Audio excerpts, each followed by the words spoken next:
एक भक्त हुए जो जाति से नाई थे और उनका नाम था सेन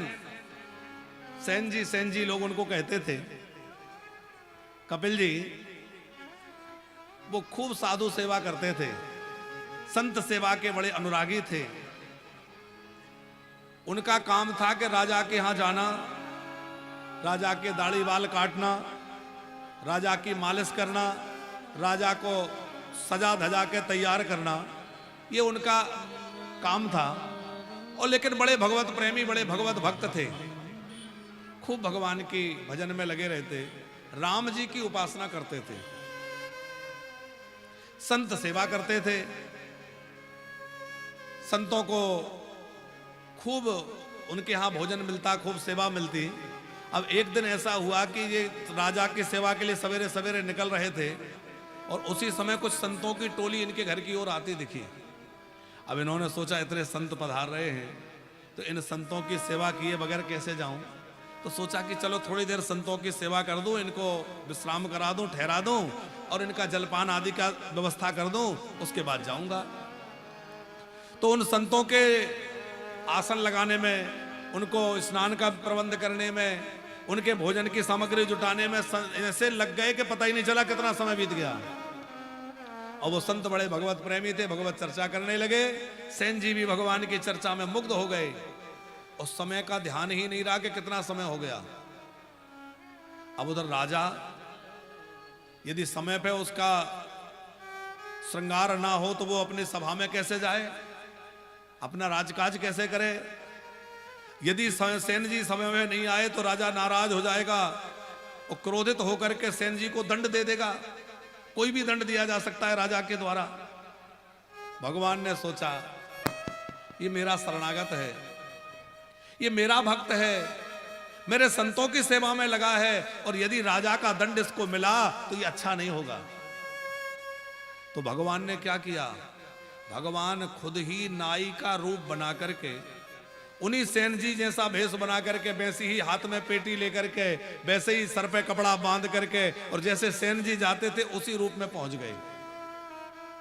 और जैसे ही राजा को स्पर्श किया मालिश करने के लिए, तो राजा तो यही सोच रहा था सेन जी हैं, पर राजा को क्या पता कि आज कौन आया है। राजा को बड़ा सुख मिला। बोले आज तो भाई तुम्हारी मालिश में कुछ जादू है।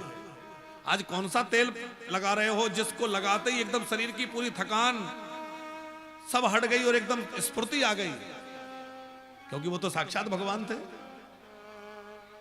और राजा के सामने दर्पण दिखाया, जब पूरा उसका श्रृंगार कर दिया, मालिश कर दी, बाल बाल सब ठीक कर दिए, सब सेट हो गया, तो दर्पण दिखाया। तो राजा अपने आप को दर्पण में देख रहा था, पर पीछे खड़े खड़े सेन जी जो थे, और सेन जी के रूप में भगवान, वो दर्पण में दिखे।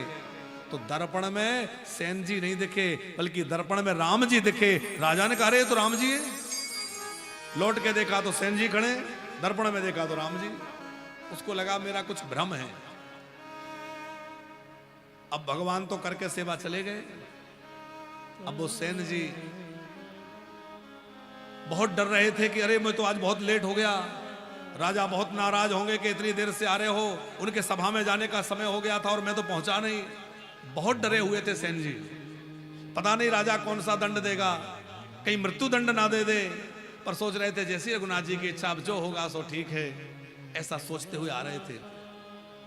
इधर राजा सज धज के दरबार में जा बैठे थे।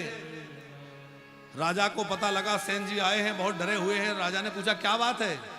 बोले आज मैं आपकी सेवा में उपस्थित नहीं हो पाया।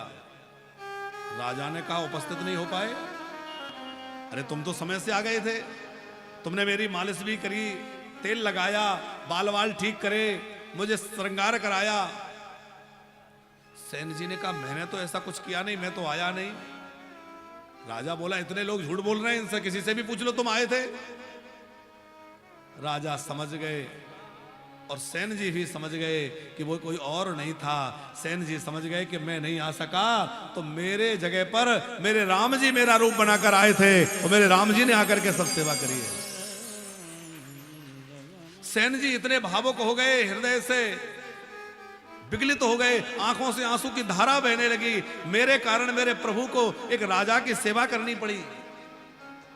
और राजा भी बोला, सेन जी आज तुम्हारी भक्ति के प्रभाव से मुझे राम जी का दर्शन मिल गया, पर मैं अभागा बैठा रहा कुर्सी पे और वो मेरी मालिश करते रहे, मुझे क्या पता कि राम जी हैं।